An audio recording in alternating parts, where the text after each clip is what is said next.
Greetings and salutations, friends. I apologize for the late start of the show. It's been really difficult to get here. I go down these real small highways, right? Like small 2-lane highways to get to the cabin, and there's always something going on. And there's something going on here. I'm sorry for that noise. That is an ice machine, a tabletop ice machine. So of course there was an accident getting here. I'm having a real hard time. I leave around 6 and it's supposed to be a 2-hour drive. Sometimes it turns into a 2.5 or 3-hour drive if there's something going on in the road. Real funny. Out of context, CW Channer. Make fun of a dead guy. I apologize for the late start of the show. I'm here. I'm at the cabin. We're just a little bit late. So you may remember that we covered in 2 previous episodes of Truthseekers the rampant conspiracy land fairy tales and rumors that were going around concerning the tragic death of Mark Mccandlish. For those not aware or familiar with Mark Mccandlish was one of the original people giving testimony to Stephen Greer's Disclosure Project at that press club event. But previous to that, really, he began making his way into the UFO community and lecturing and talking very openly about something called the ARV, the Alien Reproduction Vehicle. And just to summarize, apparently one of Mr. McCandlish's close friends, and by the way, Mr. McCandlish was an aviation illustrator, and you probably have seen his work on covers of popular magazines like Omni, other science magazines, Popular Mechanics, Popular Science. But he became known to the UFO community because a friend of his attended an event in which there was a public Air Force show, where aircraft are on display and maybe the Blue Angels will fly or the Thunderbirds do stunt flights and things like that. But at that same public Air Force show, there was a very private showing of some highly classified aircraft, including some hover vehicles, what could only be described as an Aurora aircraft, which would be the predecessor to the SR-71 Blackbird that many have theorized exists and so on in conspiracy land, but the government has never acknowledged exists. And then, of course, were these things that Mark Mccandlish would later call the ARV, or the Alien Reproduction Vehicle. And now it's claimed by Mark Mccandlish and others that these aircraft were real, developed in the 50s, late 50s, early 60s, from back engineering alien propulsion systems from recovered craft. At least that's the story as Mark Mccandlish told it. Now, tragically, not long ago, Mark Mccandlish committed suicide. And anytime something like that happens to somebody in conspiracy land, rumors start to fly. And immediately, people began peddling stories, most notably Robert Morningstar and Kerry Cassidy of Project Camelot. I mean Scamelot. Kerry Cassidy is about as credible as a crackhead. There, I said it. Kerry Cassidy's been peddling fake stories about aliens and UFOs and all manner of things since she began. She has no credibility. She uses sources like convicted child molesters and convicted murderers talking about aliens as some sort of proof, right? So, upon Mark Mccandlish's tragic suicide, stupid people like Kerry Cassidy, I shouldn't call her stupid. Let's just say less than credible people like Kerry Cassidy, along with Robert Morningstar and a few lesser-known conspiracy land characters, started pushing a theory that Mark Mccandlish had been murdered. they also included in their conspiracy land fantasy stories, which I believe were concocted and invented purely to get clicks and views. They claimed in their conspiracy land fairy tales that Mark Mccandlish died of a shotgun blast to the head. We called the local coroner. We spoke to the investigative police officer who originally investigated this tragic suicide and discovered Mark's body and everything else. And we dispelled most of the conspiracy land rumors that people like Kerry Cassidy of Project Scam-A-Lot and Robert Morningstar were peddling. I considered that a public service. I did not know Mark Mccandlish well. I spoke to him on the phone half a dozen times, always requesting an interview, and he always told me that he was trying to, remain private and not so public anymore. And so while he wouldn't grant me a public interview, he did let me ask him questions and talk to him half a dozen times. Each time I called him, it was to ask for an interview that I would never get. And, but I respected his wishes, and he allowed me to ask him many, many questions. And someday maybe I will talk in more detail about that. I have detailed notes from each conversation that I had with him because he wouldn't allow me to record the phone calls, but I take notes. I have a very unclicky, quiet keyboard at home that I use just for that purpose. So Robert Morningstar, Kerry Cassidy, and others began spreading these ridiculous rumors, and the rumors went something like the Men in Black killed him, the government killed him, the CIA killed him, and they all made ridiculous claims like he would never kill himself, he wasn't depressed, he wasn't suicidal. But throughout the course of investigating this man's tragic death, I found many different sources very close to him who confirmed for me that Mark Mccandlish was clinically depressed. Not just depressed, but clinically depressed. That means he'd been diagnosed with clinical depression by a medical doctor. Even I was told by someone very close to him that he was on medication for major depression.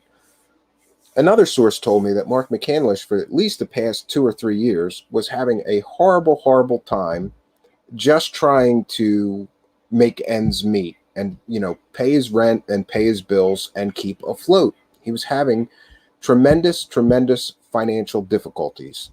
Mark Mccandlish talked about this himself in one interview previous to his death, commenting on the fact that his previous profession, which was to be an aircraft illustrator, was largely destroyed by CGI. People did not want hand-drawn illustrations on the covers of magazines anymore. Everybody was using computers, and for whatever reason, Mark never learned that as a skill. He hand drew everything the old-fashioned way, with pencils and rulers and pens and ink.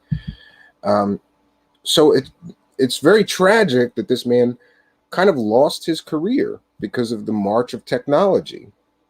But one can easily see how losing your entire career, and he had a great career, friends. His artwork was on the cover of major national publications for years in the 80s and even into the early 90s.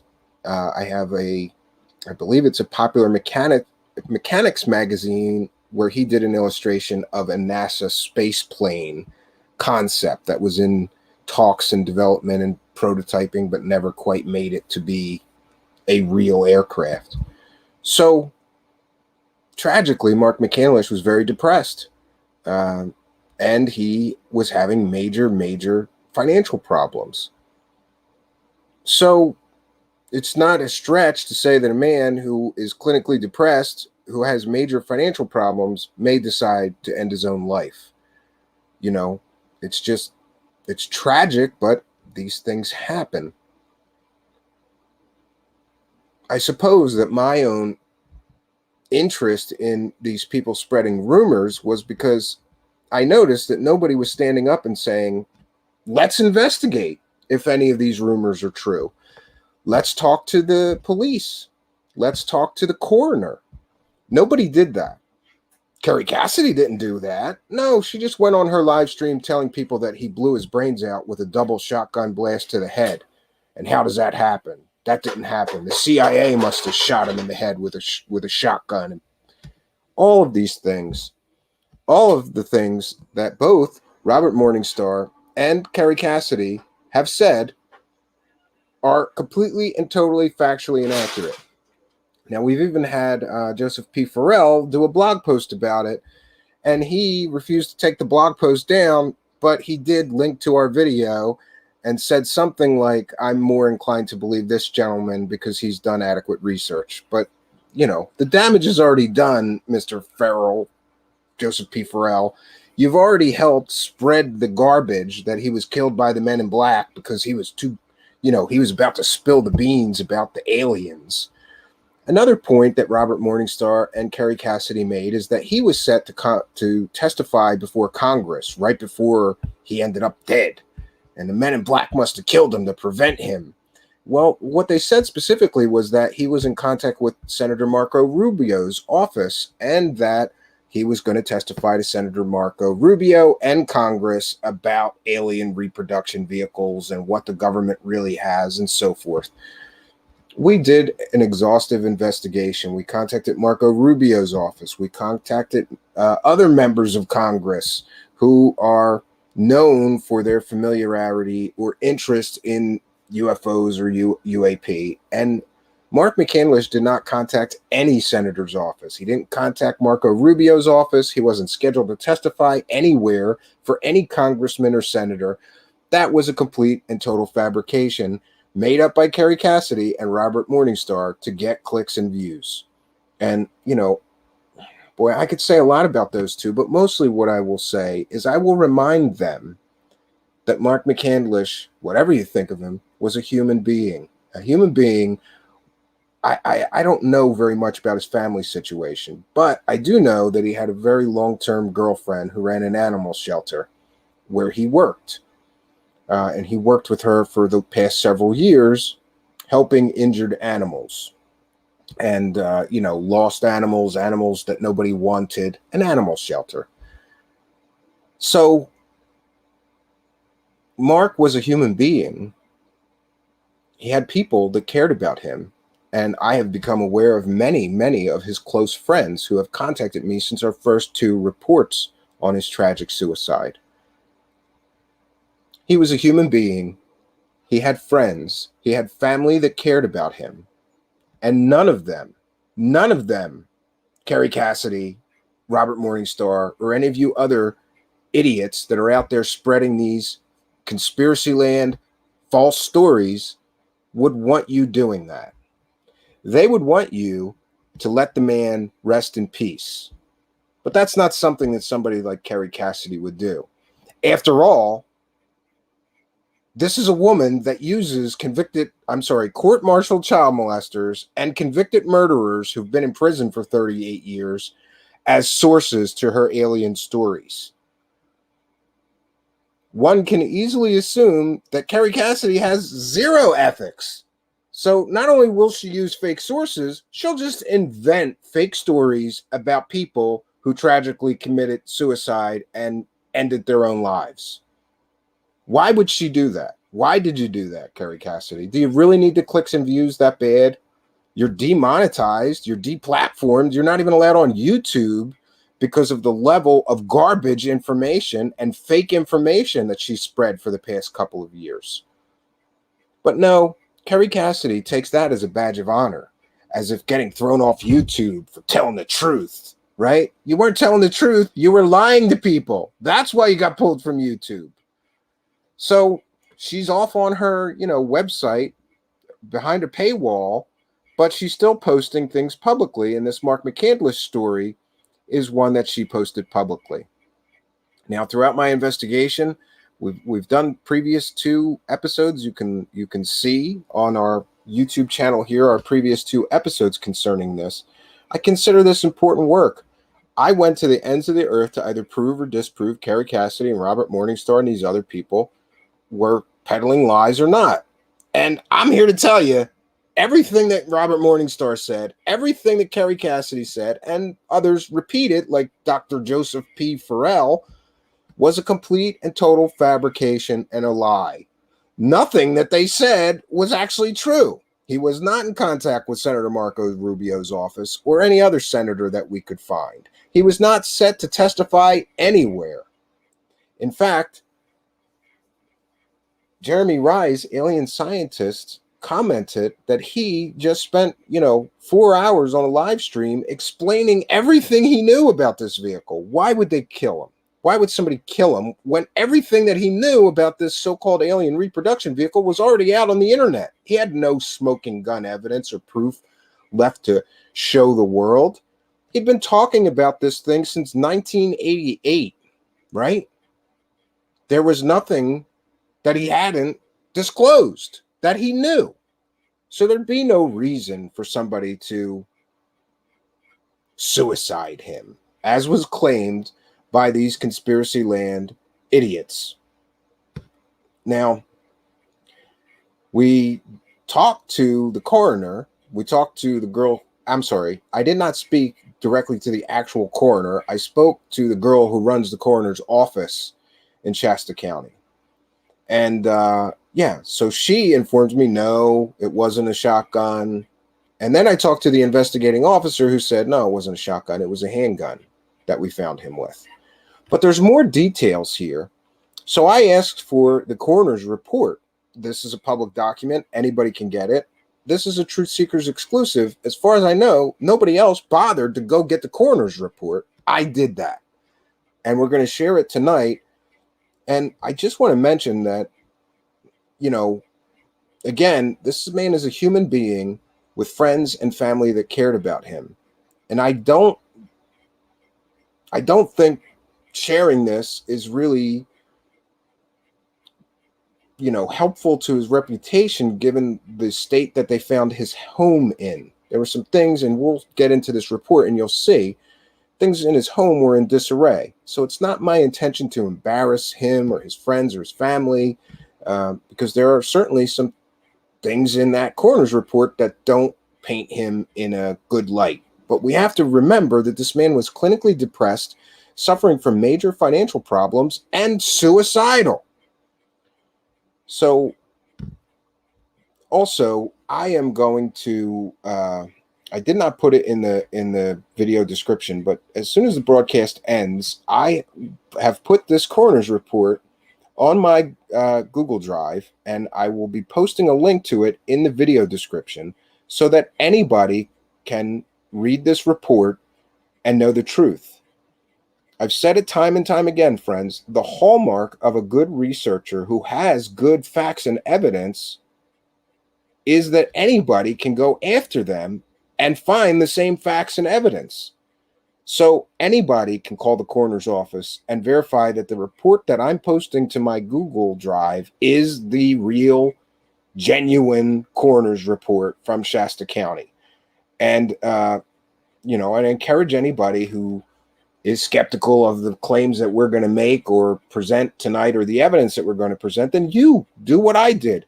Call the local Shasta County coroner's office. Call the Shasta County police. Talk to the investigating officer like I did. And once you do, friends, you're going to know that the conspiracy land fairy tales that were being peddled by unethical people like Kerry Cassidy and Robert Morningstar, and maybe Joseph P. Farrell repeating them, and others repeating these stories, are complete and total fabricated lies. And like I said, anybody can go after me. Do the same research, you'll get the same result. That, my friends, to me, has always been one indicator of the truth. So, and I got to mention that I've been in possession of this report for more than a week, but I've been kind of dreading this. I take the only pleasure I take in this is that at least we can honor the memory of this man and stop people from profiting from his tragic death. And again, I just want to say, like, what kind of person goes, oh, that guy killed himself and he was into UFOs? You know what? We can invent a story about the Men in Black. murdering him, right? And we can get lots of clicks and views. Who does that? What kind of person does that? Well, apparently Kerry Cassidy is the kind of person that does that. Robert Morningstar is the kind of person that does that. And there have been others.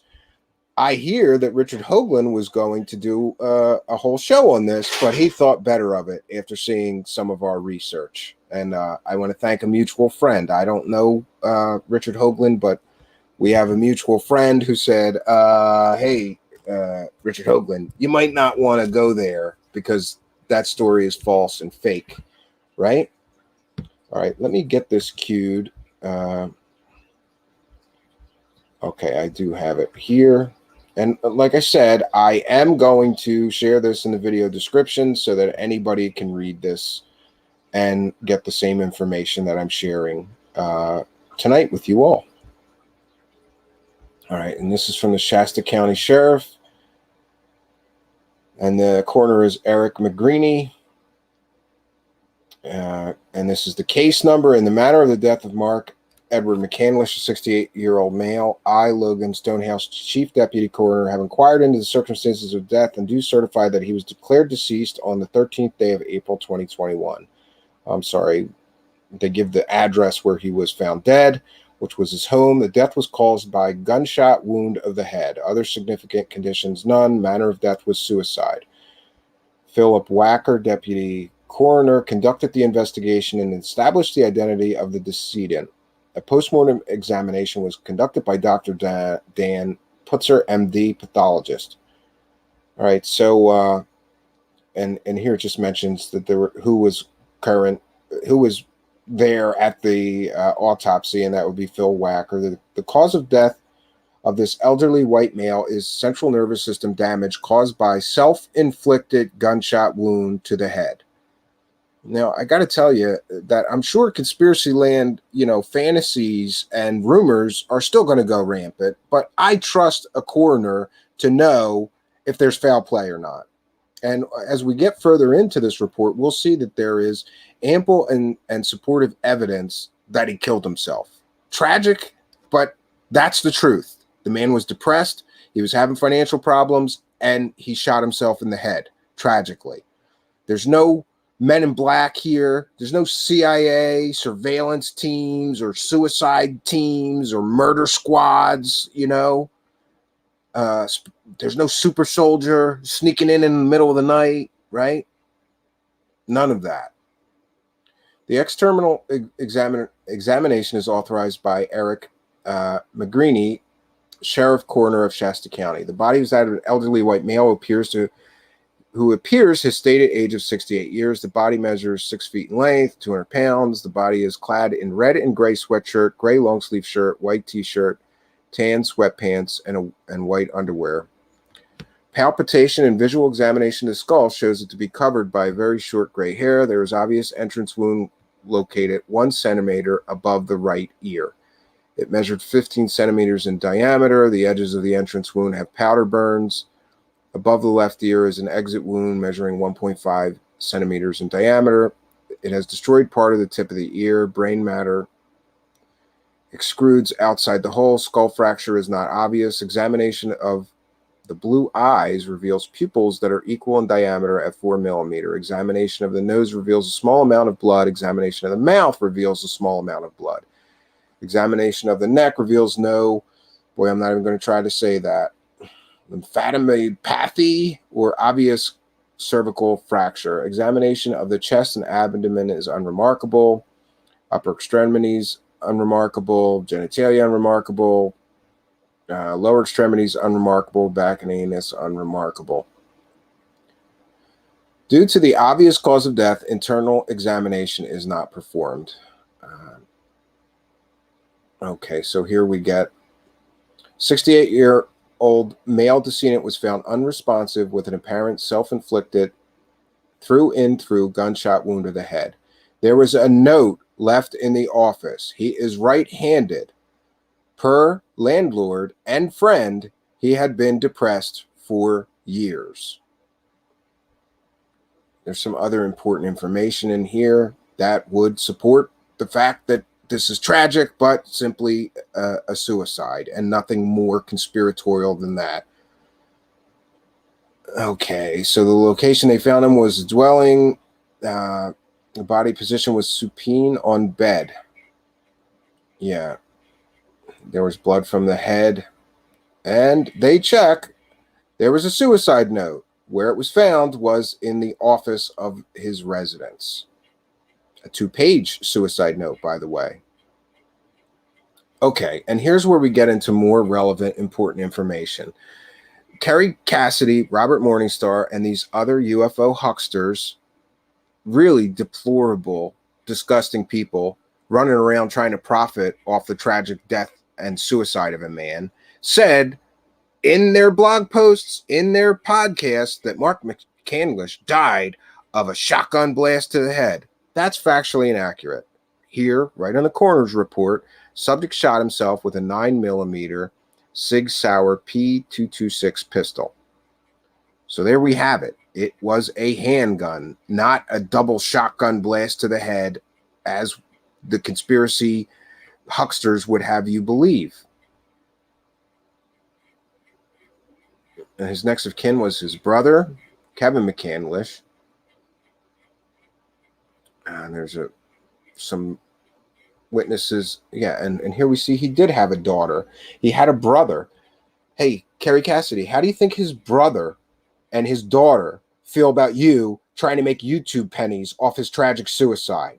How do you think they feel about you doing that? I want you to think about that, Kerry Cassidy. I want you to think about that, Robert Morningstar.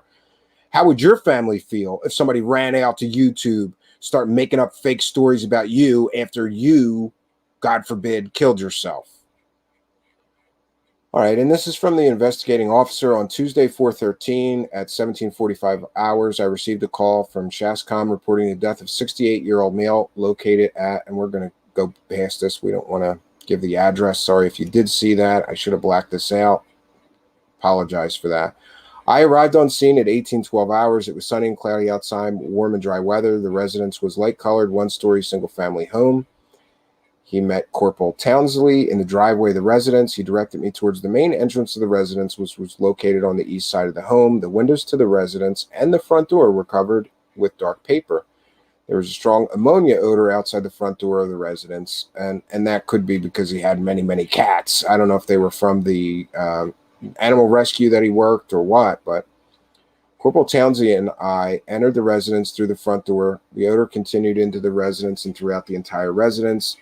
To the left of the doorway in the south side of the residence, the living room area, there were multiple plastic animal carriers and plastic bins on the cement floor. There were multiple piles of animal feces covering the living room floor. Beyond the doorway to the west side of the residence was dining room and kitchen. There were multiple plastic animal litter boxes, etc. Okay. Let's skip some of this. There were multiple plastic animal litter boxes on the dining room floor filled with feces. There were multiple dining plates and food particles and pails of water residue on the dining room floor. There were multiple empty feline feline canned food, and beds covering the kitchen floor and kitchen counters. There were multiple feces piles covering the kitchen and dining floors. To the right of the doorway was a wall that led to a hallway, which led to the north side of the residence. There were multiple feces piles along the hallway floor. So, apparently he had many, many animals and wasn't cleaning up very much. I don't know. Somebody that's depressed, I guess, doing housework is not on their list of things to do. There were 2 bedrooms along the left side of the hallway and west side of the residence, with the second bedroom having an attached bathroom. In the bedroom with the attached bathroom were multiple prescription medications on the bedroom bathroom. In the bedroom, multiple prescriptions. The medications were, I'm not going to try to say that. You can see a list of medications. One of them here is hydrocodone, which of course is I think one of these, I looked these up, and I'm sorry, but I'm here at the cabin, not at my home office. One of these is, I believe, an antidepressant. I will clarify that on our next show, just to be sure. These are multiple medications for multiple different things. One being hydrocodone is a powerful painkiller. Yeah. In the bedroom with the attached bathroom on the desk was a double-sided note, which appeared to be handwritten and signed by the decedent, documenting in detail who gets the decedent's property, resembling the last will and testament. At the end of the hallway was a bathroom. There was multiple feces piles covering the bathroom floor, litter boxes filled with feces in the bathtub, empty feline canned food in the bathroom sink. To the right of the bathroom was additional hallway, which led to the garage on the east side of the residence. On the left side and north side of the second hallway was a bedroom. On the right side of the second hallway, towards the middle of the residence, was a bedroom. The bedrooms were unorganized and cluttered with personal property. The residence was unkept and appeared to be in renovation, with flooring, floorboards, paint, and siding all missing. There were multiple animals scratching and biting damage to all the walls and doors to the residence. The decedent was located in the first bedroom along the hallway closest to the doorway. I entered the bedroom through the doorway. To the right of the doorway was the right wall and north side of the room. There was a mattress leaning against a bookshelf with personal belongings cluttered around the right wall. The wall across from the doorway had a window. Underneath the window was a bed with the head of the bed angled to the left wall and south side of the room, to the foot of the bed angled towards the right wall and north side of the room. There was a box to the left of the head of the bed which had a CPAP machine. To the left of the doorway was a pile of clothing and personal property cluttering the floor, and to the left of the doorway on the east side wall was a closet. The room was unkept and cluttered with personal property and clothing. The decedent was located on the bed covered with a blue sheet. There was saturated blood on the sheet at the head of the bed. There was a hole in the sheet with the saturated blood. The decedent's right arm was bent at the elbow, with his right hand resting on top of the sheet on what appeared to be his abdomen region, pointing westward towards the wall across from the doorway. There was saturated blood on multiple pillows at the head of the bed. Upon removal of the sheet, I observed the decedent resting in the supine body position, wearing a red-gray sweatshirt, gray long-sleeve shirt, white t-shirt, tan sweatpants, and white underwear. The decedent's head was resting on the saturated pillows at the head of the bed, face up and slightly tilted to the left. There was a large, I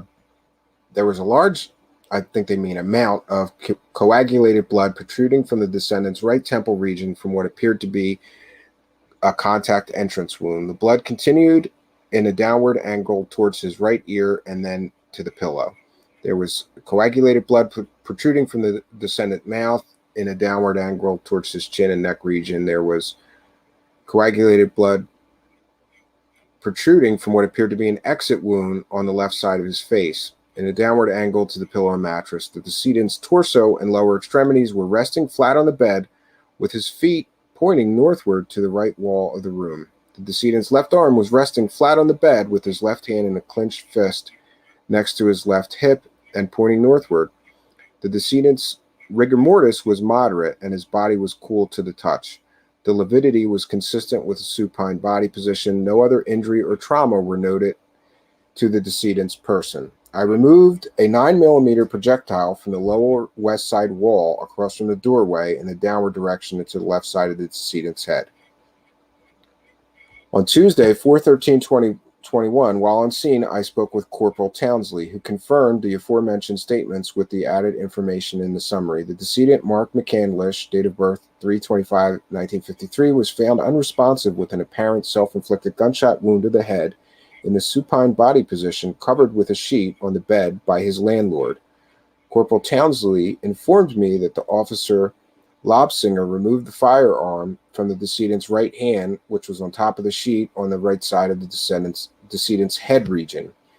Officer Lobsinger rendered the firearm safe and then secured the firearm into an RPD patrol vehicle. Corporal Townsley mentioned that the decedent left a voicemail with his landlord on Tuesday, 4/13 at 13:10 hours, stating that he was going to kill himself. So, to the people that say Mark Mccandlish didn't kill himself, I just want to mention, if you're not going to kill yourself, you generally don't call your landlord and let them know you're going to kill yourself. You generally don't write a 2-page suicide note and last will and testament telling everybody who gets what property, unless you're going to kill yourself. Tragic as it may be.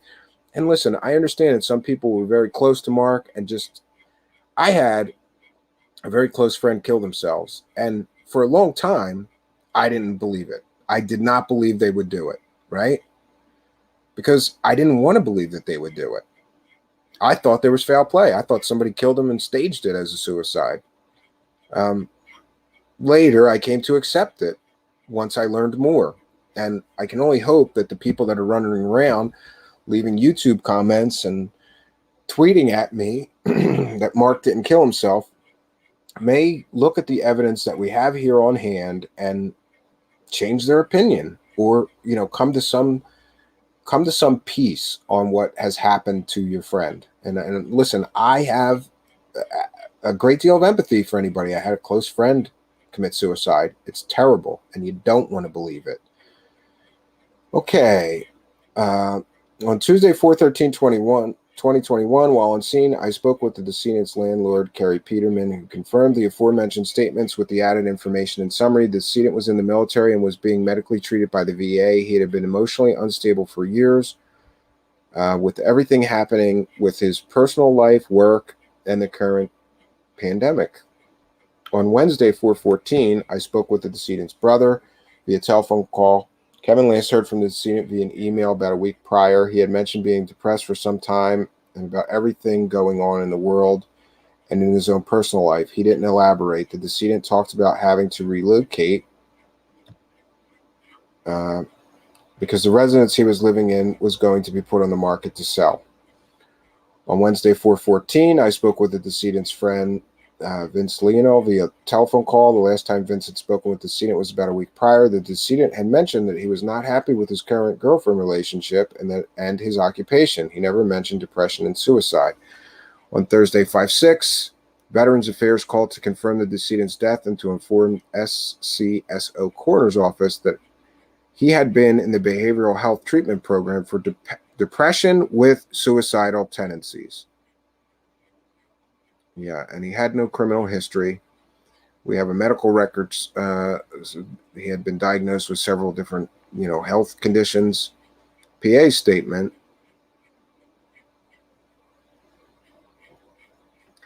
PA department replied to my request with possible contact information for the decedent's sibling. So, what do you know? Right in Pennsylvania, I guess his brother lives in Pennsylvania. The decedent was identified by his landlord, who was on the scene. While on scene, RPD Officer Lopsinger rendered the decedent's used firearm safe. The firearm was a 9mm Sig Sauer P226 pistol. So again, these conspiracy land rumors that Mark Mccandlish died by shotgun blast to the head, completely and totally factually inaccurate. It was a 9mm handgun, stated right here in the coroner's office. While on scene, I took several photos of the decedent and surrounding area. The decedent was placed in a body bag secured in the coroner's vehicle and transported to the coroner's office. I collected the 9mm projectile from the bedroom the decedent was located in. The projectile was placed into an evidence box and secured into the SCO coroner's vehicle. The projectile was booked into the and that's Shasta County Coroner's Office, Crime ID Lab as evidence. On 4/13, I collected the decedent's handwritten note found on scene. The note was secured in the coroner's vehicle. The note was placed in the coroner's case file. Upon arrival to the coroner's office, I'm sorry, one second.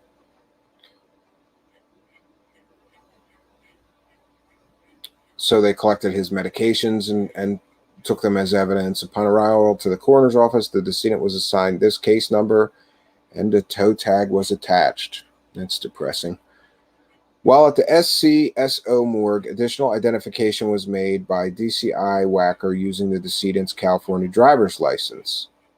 Blood was drawn from the femoral artery, collected in one gray top tube, and placed in refrigeration. Notification was made of the decedent's brother, Kevin, via telephone call from the DCI whacker. The decedent's Spillman case was updated. Based on examination and investigation, manner was determined to be suicide. So really, there we have it, friends. There we have it. Whoa, I missed. I'm sorry. I was in the other thing there. I was really focused on reading this. You guys will have to apologize, but if I have to read something, it's got to be big, right? Because you guys know that I have some vision issues. All right, so there we go. And I want to recognize kind and generous donation. Rogue status of $20. You'll still have it. Just quit already, would you? Nobody likes this show.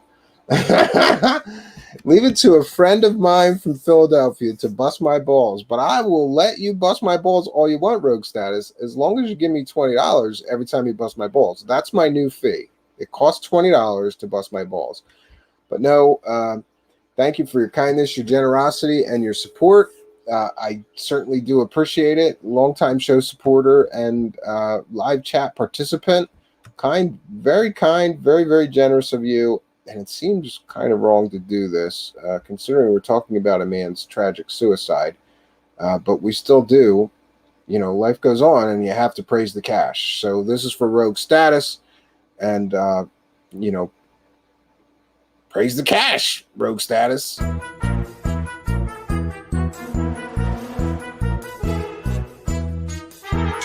You're watching Truthseekers. Praise cash, praise the cash.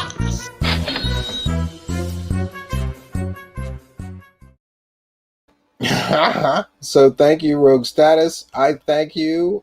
My family thanks you. You know, I'm getting shaken down by that little clown, because he put on YouTube and he was trying to like, oh, can I see what happens when you play that? Do people like me being a clown? And I go, oh yeah, Xavier.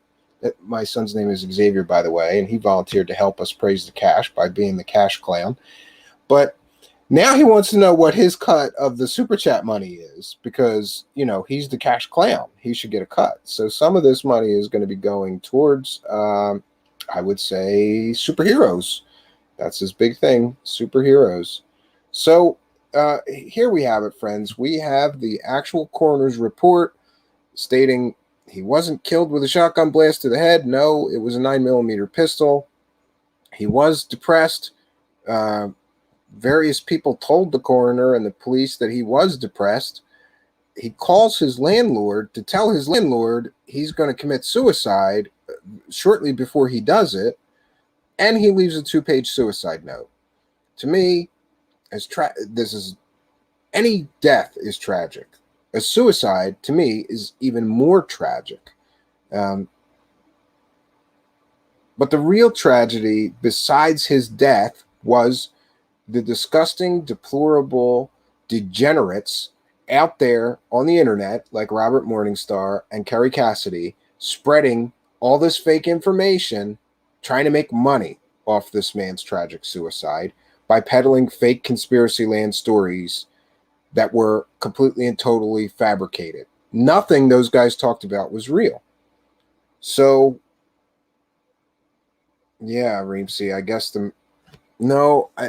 I got, from what I got, Reemsy, is that he left a message with his landlord, hung up the phone, went to his bedroom, and then committed suicide like minutes after he left the message. And then, so, yeah, I guess tragically there was no time for help or for the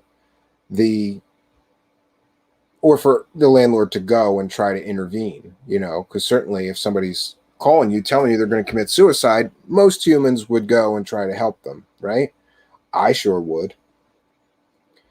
Yes, FGraph72 says superhero toy fund. Yeah, let's hope not a huge percentage. Daddy needs some toys too, FGraph72.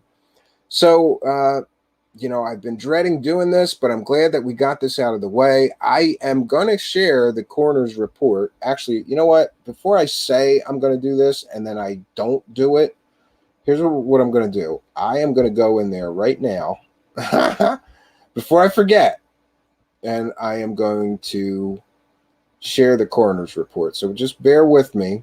It's going to be all right, I'm going to put it right here. I'm just going to put coroner's report.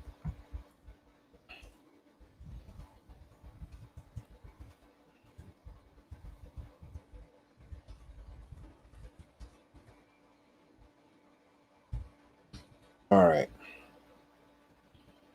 right. And now it's there. So if you would like a copy of this coroner's report, for whatever reason, it will be in the video description down below. And you too can find out that what I'm telling you is completely and totally factually accurate. We do our homework here. We do our due diligence. Others deal in fairy tales. We deal with facts and evidence whenever possible, right? So, like I said, anybody can go after me and find out that what I'm saying is accurate because you too can get the same exact information. Okay, Melissa is here. Good to see you, Melissa. Most people don't get how suicide and depression works. When I was 13, a good friend did it. She was 13, was top on school, played soccer, and sang in a band. One day, got home and shot herself. Yeah, I mean, I had a friend of mine's wife that she hung herself, and she was young and rich and beautiful, and most people would have assumed or thought that she was happy and not depressed or not suicidal, of course. You know, one day he just came home and found that she hung herself. It's really, a tragedy. Some people suffer in silence and they don't give the normal warning signs that other people would.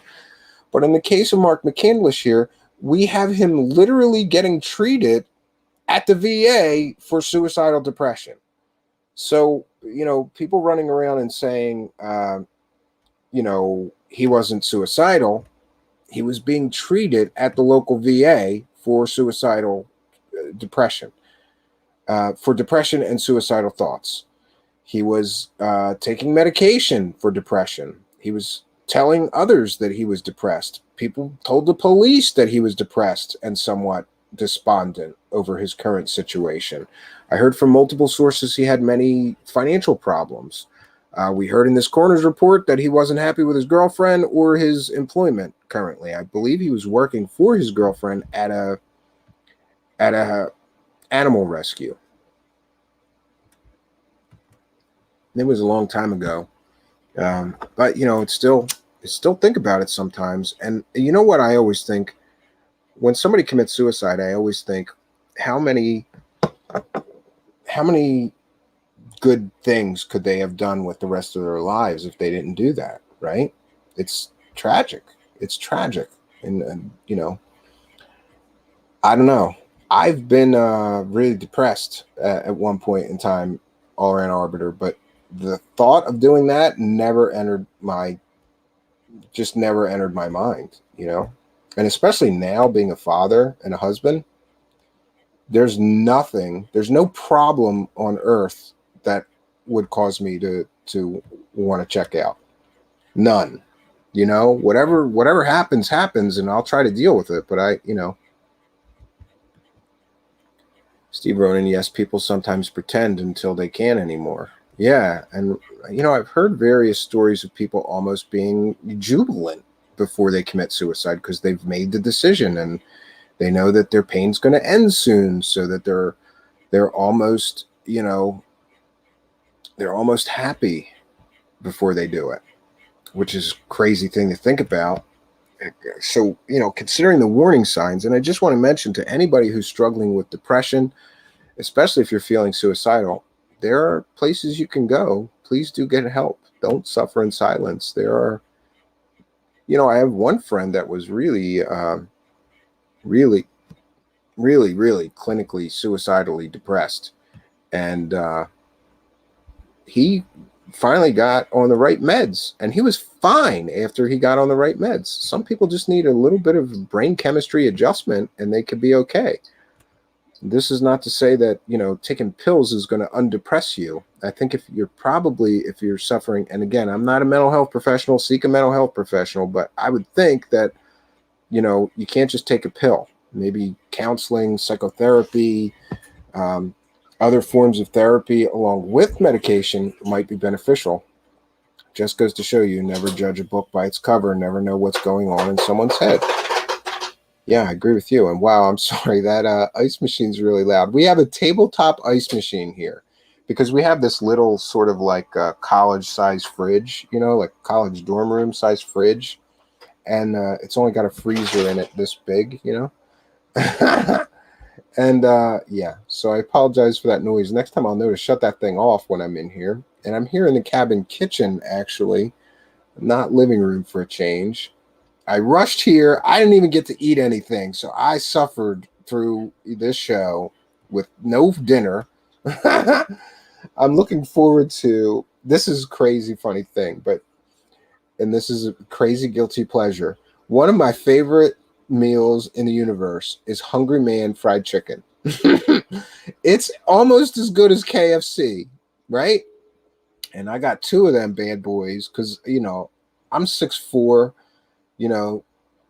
probably 200 pounds right now. So one of those Hungry Man dinners isn't going to do it. You need two. So I'm very happy because after the show, I get to get my fried chicken on. It's so stupid, right? My wife makes fun of me. She's like, really? This garbage? This is one of your favorite meals? I'm like, it's delicious. Yeah, Hungry Man fried chicken dinner is delicious.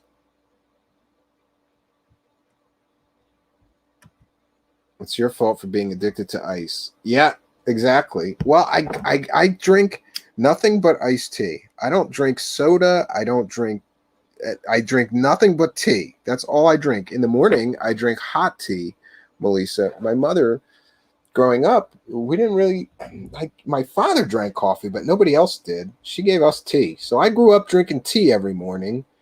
And I still do. I drink hot tea every morning. Sometimes I have Earl Grey. Most of the time, I just have regular old, whatever you call it, like black pico, normal, whatever they make. Now I got to go look at the box. I don't know. Regular tea. Most of the time, I just drink the regular tea that Americans, But sometimes I drink the fancy stuff. Like I have English breakfast tea here, and I have some Earl Grey tea, and maybe we have some of those herbal teas, right? Reemsey says, very hungry. Yeah. Me too. I didn't eat anything today. I tried to eat a bag of chips, and then my son, I gave him some chips, and then we have this variety pack. So then I had the different chips. I can't remember, but he had like regular Doritos, and I had Cool Ranch Doritos, and he ate his real fast. Then he comes to me and goes, Dad, that's the last bag of those. And I go, do you want them? And he goes, yeah. So I give him this little bag of chips. I can't even eat a bag of chips. My kids, they're like vultures. And forget drinks. I've been thirsty since my son was born, my first son. He sees you with a drink, he just comes over and grabs it. Like, thanks for the soda, Dad, or whatever you're drinking, right? Terry Joyce likes that meal too. Fried chicken, yum. Eat them often. Yeah, I don't know what it is. It was probably growing up a starving artist and eating so many ramen noodles, right? Oh, fried chicken, yum. Genesis, Jeannie's ass. That's a strange thing. Says I eat them often. Yeah, I think for me, it was growing up a starving artist and always eating ramen noodles and spaghetti. That when there was a day that you got some meat, that was a good day. And there used to be like those Hungry Man dinners was my go-to. Like if I had a couple extra bucks that week and could eat something other than ramen noodles, right? And canned soup. I sure don't miss being poor, but I'll tell you what, my wife cooks so good that I'm putting on weight. And this pandemic has not been good for me. I've always been super thin. And I think it's a combination of too much beer and too much comfort food, like her mac and cheese and all these delicious meals that she makes.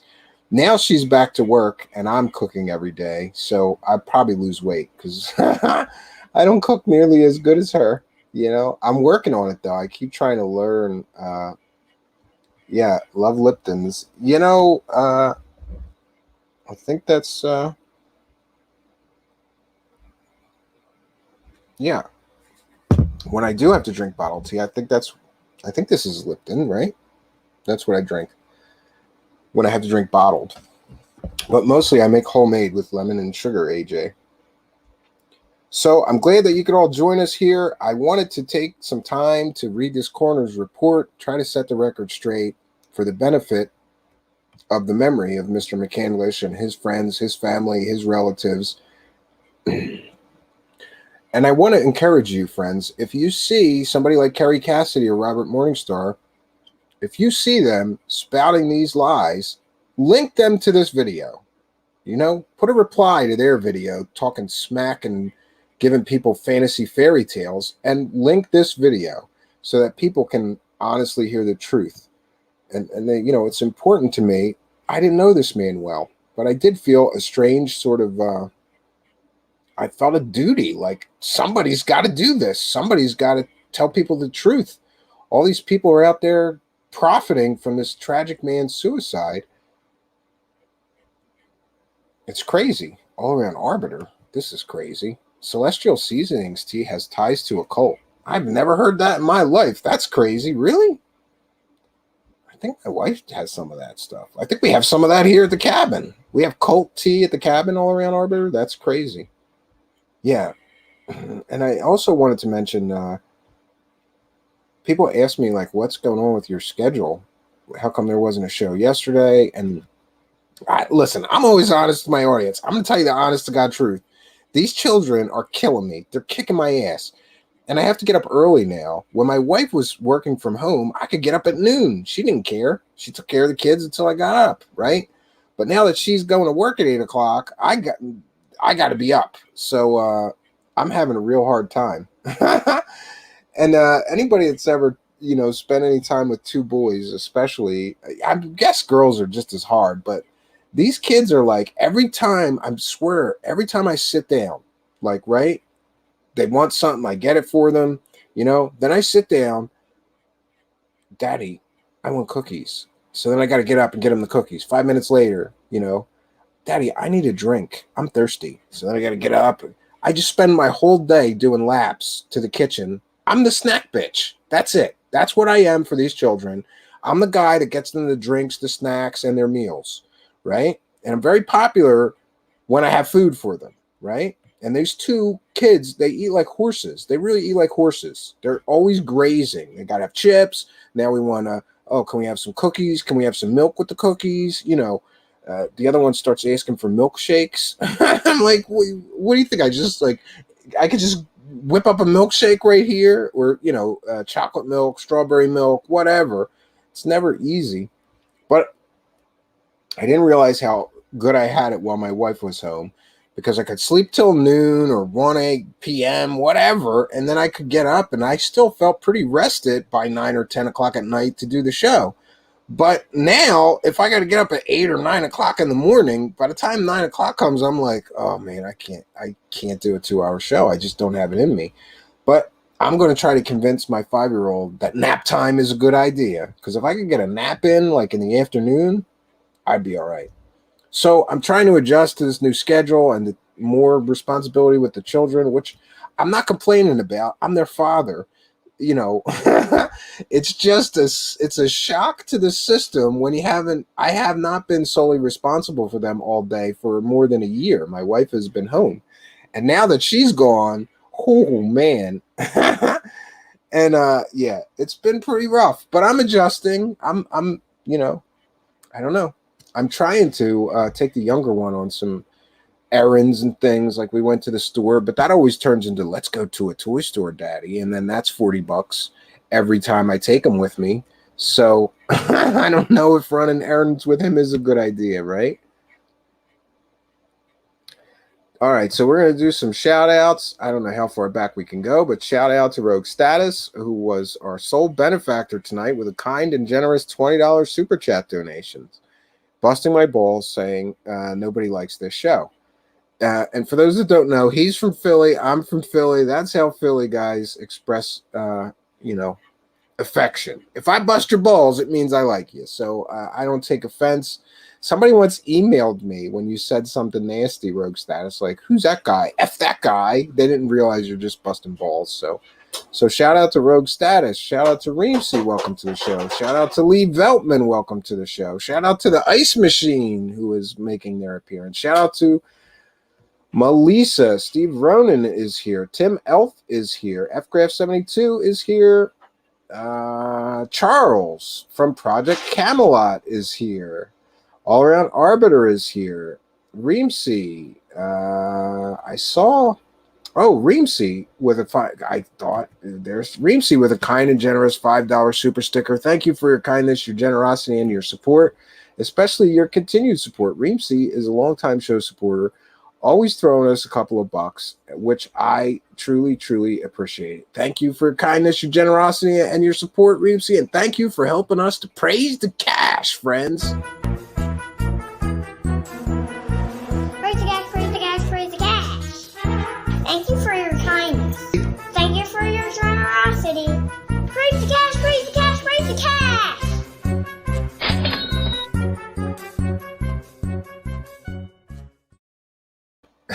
Other people say cash cow. We don't have a cash cow. We have a cash clown that helps us to praise the cash. So shout out to Reemsy and welcome to the show, and thank Reemsy for their generosity and their support. Karen Conley is here. Yeah, and I agree with her statement. Thank you for calling them out. Truly disgusting. Yeah, there's some things that set me off, and this was one of them, Karen Conley. But welcome to the show. Thank you for your kind comments. All around Arbiter is here. Melissa is here. If I call you out twice, I apologize. This gets rough. We can only go so far back. Miss Peach is here. Welcome to the show. The Genie's Ass is here. Welcome to the show. I saw Out of Context CW Channer was here earlier. Welcome them to the show. Down Jones Muller is here. We mentioned Rogue Status was here. Not My Rabbit Hole with Terry Joyce. It's not my rabbit hole. It's Terry Joyce's rabbit hole. Go subscribe over there. She likes fried chicken as well. Oh, man. I'm going to eat me some delicious fried chicken after this. And I'm going to cook it in a wood stove, Terry Joyce. So it's better than a microwave. It's much better if you have the time. Give it the half hour in the oven. And I'm cooking in a wood oven. So, yeah. We mentioned Steve Ronan. We mentioned AJ is here. We mentioned Lee Veltman. Welcome to the show. Jolly Bridgeburner is here. Welcome to the show. Jonaside is here. Welcome to the show. Okay. Did I get everybody? I think we got everybody. If I missed you, just say hi in the live chat. PBR Street Gang is here. Welcome to the show. Yeah, I'm ashamed of Carrie Cassidy and the crazy S she spouts. The Morningstar guy is just another grifter. Yeah, he seems to be an equal opportunity grifter because he also grifts on psychic stuff and remote viewing and stuff like that. He's not just a UFO con artist. Apparently, he's a multi-subject con artist. So good for Robert Morningstar. And by the way, both Robert Morningstar and Carrie Cassidy are welcome to come on the show, and we can talk about their story versus my story. Their fantasy, fairy tale, no factual evidence included with their ridiculous, fantastical claims. Or we can talk about my story, which, I talked to the coroner's office. I talked to the investigative officer who found Mark Mccandlish unresponsive and deceased and did the investigation related to his suicide. I talked to the girl who runs the coroner's office. I got the coroner's report. We have facts and evidence, Carrie Cassidy and Robert Morningstar, and you have fantasies. Oh, FGraph72 says, I'm so flippin' broke. Well, now I'm not because I got your $2, FGraph72, but thank you for your kindness, your generosity, and your support. It really does help. A longtime show supporter and continued support. I love the fact that people care enough to throw a couple of bucks in the hat and to keep us rolling along. Thank you, FGraph72, for your kindness, your generosity, and your support, for blessing us and our show. I send you and yours blessings as well. Thank you for helping us to praise the cash, friends. Praise the cash. Praise the cash, praise the cash, praise the cash.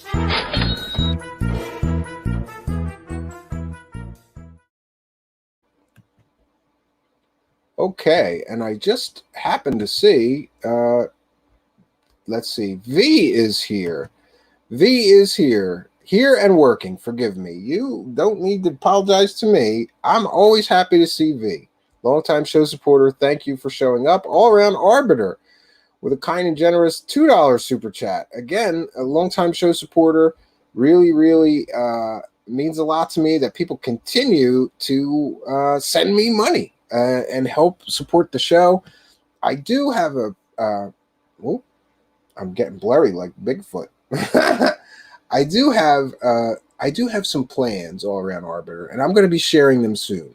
But what I will say is that since we got monetized, I pretty much had everything that we need as far as equipment and things to run the show. So I've only spent very little of this money that's coming in. I pay the StreamYard, that's $20. I pay Spreaker, the $7. So our bills here for the show are about $30. I paid that out of the show money, but every other penny I'm saving for a very special thing. And I'll be making an announcement about that shortly. But I want everybody to know that every dime that comes here is going to a good cause to help the show. And this new plan or idea that I have should help the show more than anything else I've done for the show and is really going to be helpful. So thank everybody for their kindness, their generosity, and their support. And thank you for helping us to praise the cash, friends.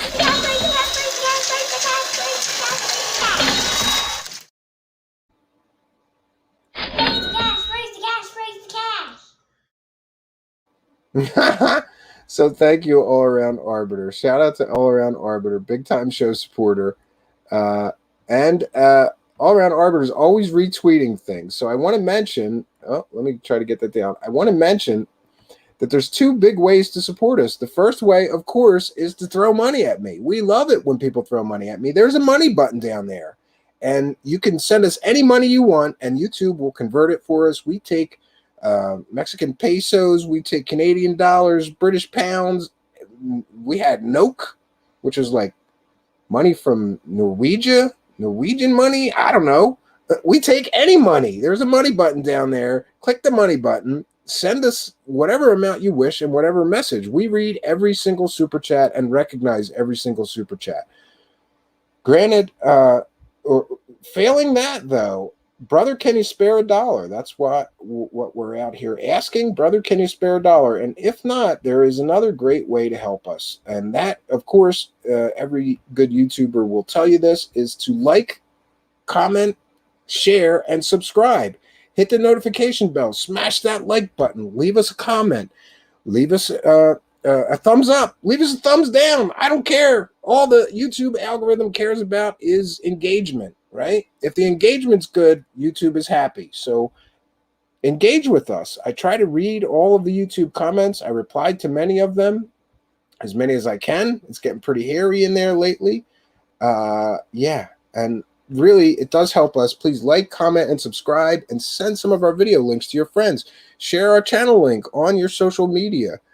And really, thanks to each and every person for helping us grow. I see your retweets. I see people sharing the show on Facebook. I see people do that, and you have my gratitude. It really does help the show.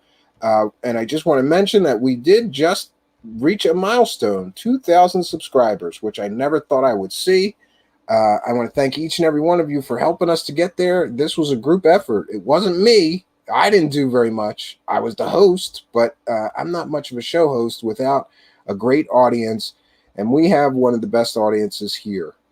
Also, I want to remind everybody listening in audio podcast land, if you're listening in audio podcast land, we're available everywhere pods are cast. You can get us on Apple Podcasts and on Spreaker and on iHeartRadio now and Amazon. You can get our podcast virtually anywhere in audio format, but you're getting a replay. You're not getting the live show. So if you're listening in audio podcast land, please do go over to YouTube, put Truthseekers, one word, in that search box. Look for the guy with the weird sunglasses. That would be me, your host, Stephen Cambion, and click that subscribe button. Hit the notification bell. You'll know about live shows, and you can come here and interact with our live chat with us. I'm going to devote my full and total attention to the live chat now. Really, if you're in audio podcast land, you're missing half of the fun, and that is interacting with our live chat. We take comments and questions. Melissa is here and says, every time I hear Morningstar, I can't avoid thinking of a certain biblical character. Yeah, I think that's a stage name. I doubt his real name is Morningstar, right? Terry Joyce has a donut for Charles. Okay. What did I miss? I missed something that they said. Let's see. Oh man, every time I have to say this, Gegen offen Ickelt. Truthseekers, you sound like a wonderful father. Thanks for keeping these hoaxers honest. Great show as always. Cheers from, is that Berlin? I would think that you're German. Ich spreche Deutsch nicht wer geht's. Gegen offen Ickelt. Yeah, I barely passed German in high school. I don't know what, you know what I always thought it was funny is like, if you're stupid, at least in Catholic high school, this is the way it worked. If you were stupid, or dumb, or that's a terrible thing to say. If you're not, let's say, mentally gifted, they put you in third track. You don't have to take a foreign language, nothing. If you were smart, you got penalized because now you got to take advanced algebra classes and foreign languages and all this stuff. And the other kids, they got out of it. And I was always pissed. Like, I have no desire to learn German. Why do I have to learn German? It'll expand your, I don't know what excuse they gave me, but it didn't resonate with me. And to this day, I can barely speak a word of German, even though I had 2 years of it. Yeah.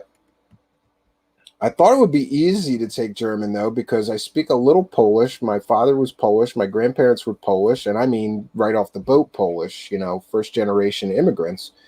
And they spoke Polish in the home, but my father, for some reason, didn't want us speaking Polish in the home.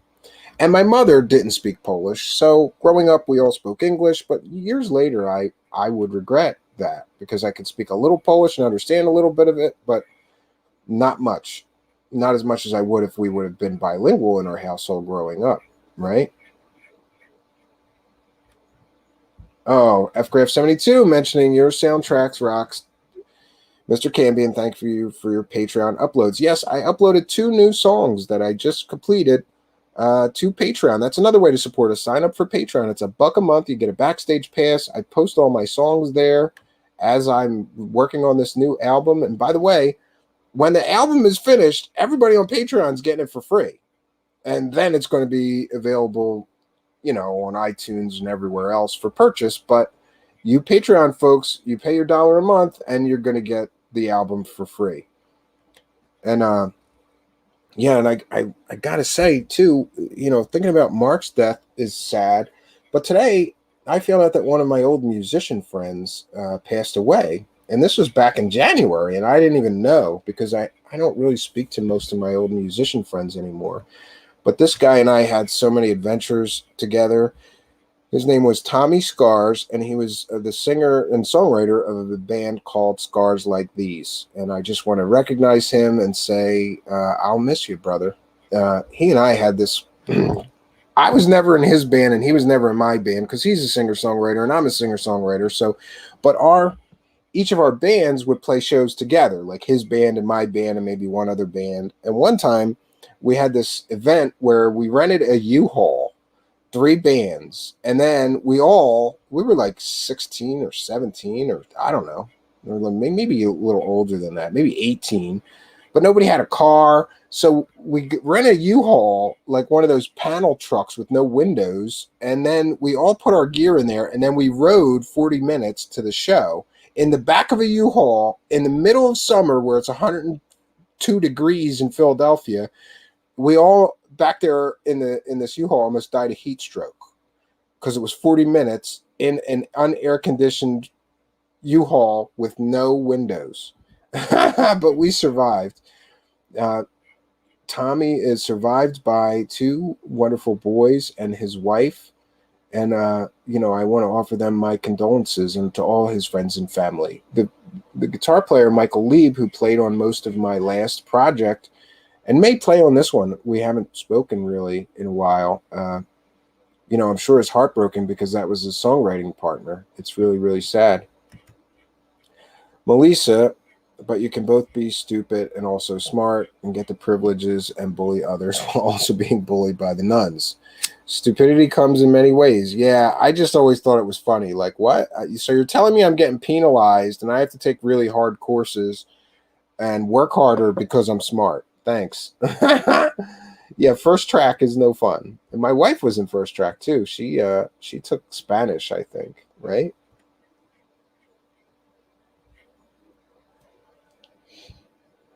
All Around Arbiter says man versus food. Yeah. Terry Charles says, yeah, Terry, I just got up and running again 2 days ago, so it's a slog. Lost some stuff forever, though. Oh, sounds like a computer crash. Backups, backups, backups. Oh, I want to mention this as well. I'm going to go and take a look. I have uploaded all of the Midnight Hour episodes to my Google Drive, but the problem is there's 45 videos, 45 episodes, and it takes YouTube days and days, apparently, to process all of those videos. So let me share this so you can see what's going on. But there are some amazing interviews in the Midnight Hour show. For those that don't know, before I ran the show Truthseekers or was the host here, I was the host of a show called The Midnight Hour, which was on the Fringe FM and other audio podcast networks every Saturday night at midnight. And I did some amazing interviews for the Midnight Hour show, including Stanton Friedman, Stephen Bassett, John McAfee, and many others. And I am going to be sharing the all 45 of the Midnight Hour episodes with the Patreon supporters first, but then they'll be here on this website. But see, here's the issue. Every one of those that you see is red is not yet processed by YouTube, so they won't play, and you have to download them. And, you know, every one of them is like, I don't know, 500, 600 megs. So nobody wants to download all that. So I have to wait a few more days to share these on Patreon until they're all processed. You see the ones with the play? Those are processed and will play. But all the ones in red, you'd have to download to watch them. And the total collection is something like 25 gigs. And I know that nobody wants to download 25 gigs, so I'm going to wait a few more days until these have finished processing and are all playable. And at that point, I will certainly share them on Patreon. Anybody on Patreon, you get to listen to them ad-free. And they'll always be there on Patreon as a Patreon benefit. Everybody else, you might have to sit through some ads, especially in audio podcast land. We're going to be sending them through the Audio Podcast Network, all 45 episodes, and we're going to be posting all 45 episodes here on the YouTube channel as well. Grandmaster UV is here. Welcome to the show. So Stephen Cambrian, it's Cambian, but that's fine. What genetics do you have, bro? I'm half Polish and half Irish, which is a dangerous combination because I always like to say I'm half drunk and half stupid. I love Polish jokes, though. Polish jokes are awesome. And, you know, if people know you're Polish, they won't tell you Polish jokes, but I still hear some anyway. My favorite one is, did you hear about the Polak that died raking leaves? He fell out of a tree. Oh, there's a million Polish jokes, right? And he says, awesome, bro. Yeah, it was weird growing up, too, because the Irish people drink whiskey and the Polish people drink vodka. And at family parties, everybody was just getting ripped, right? And they try to outdo each other, kind of, right? Yeah.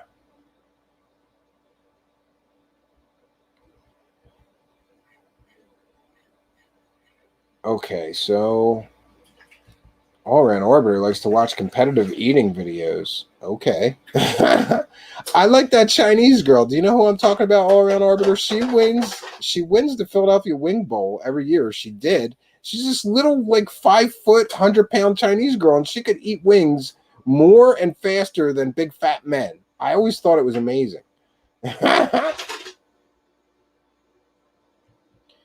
Sorry for my loss. Yeah, you know, I feel bad that I didn't even know about it because I knew him for 25 years, you know, and just now finding out because somebody sent me, I didn't even know that he had died. Somebody sent me like, hey, go to this benefit concert this weekend. Are you going, right? And I felt bad because I already had made plans and I couldn't make it.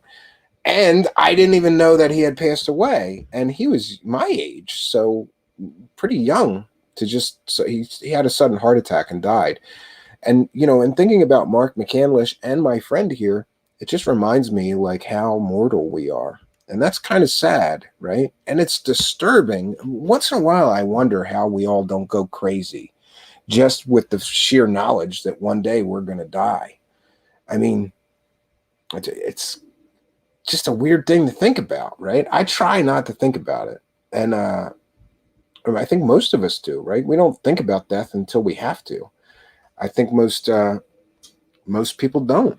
But as for me, I'm real big on finishing things like dreams. This cabin I'm sitting in, a few years ago, this was dirt. There was nothing here. I built every inch of this cabin with blood, sweat, and tears, and a lot of trash picking in job site dumpsters, and the windows. I was picking windows out of the trash, picking doors out of the trash, wood out of the trash, anything I could get. So a few short years ago, this cabin was not here. This was a dream of mine, a lifetime goal of mine. I needed to do it. I felt like I had to build a cabin, right? Because it's just something that I've always wanted to do. And I'm happy to say that I did it. Now it's off my bucket list.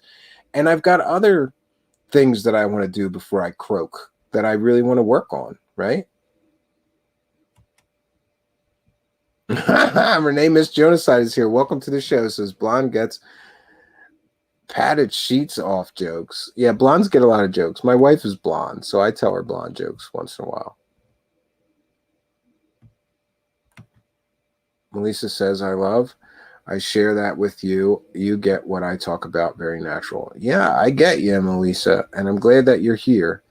So I want to thank each and every one of you guys for joining us. I am going to go get my eat on. I'm eating some fried chicken. Which is one of my favorite things. If anybody wants to get me a gift, you get me a bucket of fried chicken. Maybe not soon. Soon I'm going on a diet, and I'm not going to be able to eat this stuff. I'm going to go on low-carb diet, which is going to be terrible because I'm not going to be able to drink beer or eat pizza. And those are two of my favorite things. And so is fried chicken, and that's a lot of carbs with the breading. And, I don't know. I guess I'll be eating grilled chicken instead. But, yeah. I'm going to be doing this 75 hard, I think, which is an exercise fitness plan where you exercise 45 minutes a day twice. Once you can do inside, and the other 45 minutes you got to do outside, even if it's raining or snowing or whatever's going on.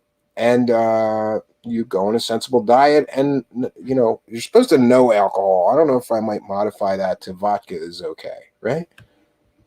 Vodka doesn't have a lot of calories in it, does it?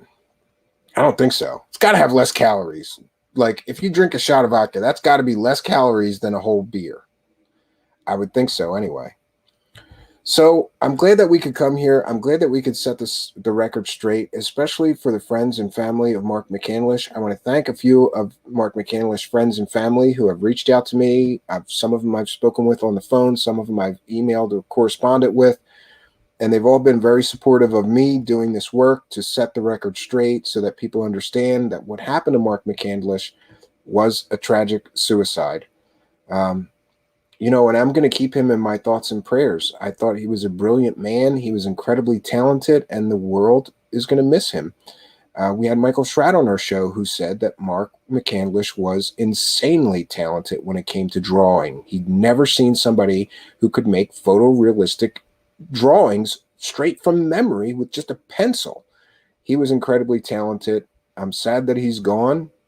I'm sad that he took his own life. And I'm sad that the world will miss all of his artwork that he could have finished with the remainder of his natural life had he held on. My condolences to his friends, his family especially, and my continued condemnation goes out to all those people who are going to invent fake stories and continue to claim that there was some conspiracy around this. It's a very clear-cut case of self-inflicted gunshot wound and suicide. He had told people that he was depressed. He's being treated for depression. He called his landlord to say he was going to kill himself. He left a 2-page suicide note detailing who gets what.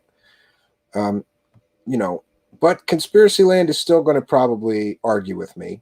And I'm prepared for that. That's fine. But we have facts, we have evidence, and most people have fairy tales. So I'm glad that we could do this tonight. I'm glad that we could set the record straight. I'm glad that you could all be here with me to help set the record straight. And I want to encourage you, especially for this video, share it on your social media so that we can stop these people from trying to profit from this man's tragic suicide. Boy, this kind of thing really burnt me up and fired me up, but I'm glad that I got fired up because it took a long time to get to all the police and the coroner and to get the coroner's report and all of these things.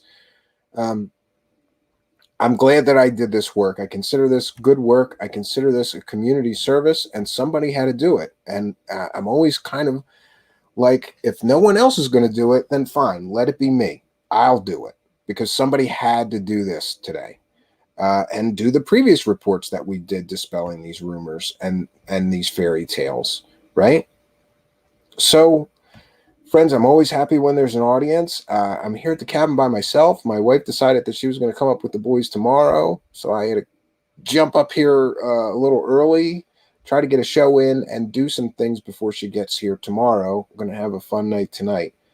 I want to thank each and every one of you for joining us tonight. And,